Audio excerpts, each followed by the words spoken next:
Hirap lumunok, yung feeling na parang may tinik o bubog sa lalamunan. Tapos sabi ni Lola, magmumog ka ng maligamgam na tubig, yung may asin. Alam niyo bang tama si Lola? Pero hindi dahil pinapatay nito ang germs. Ang ginagawa ng asin ay physics.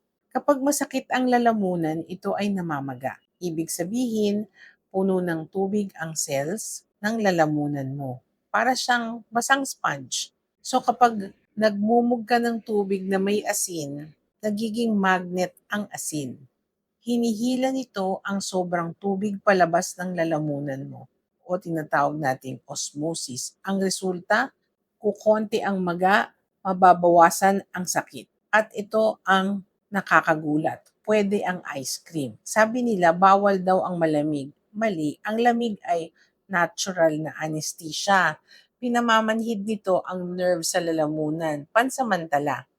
So kaya kung hirap kang kumain, pwedeng-pwede ang yogurt o ice cream para makalunok ka. Pero since matamis ang ice cream, need mong magmumog at mag-toothbrush after.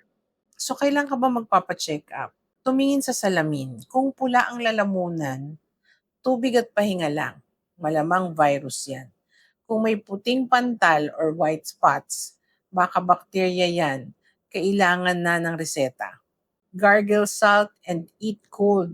Tag mo yung paos na pero daldal pa rin ng daldal. Follow for more throat hacks.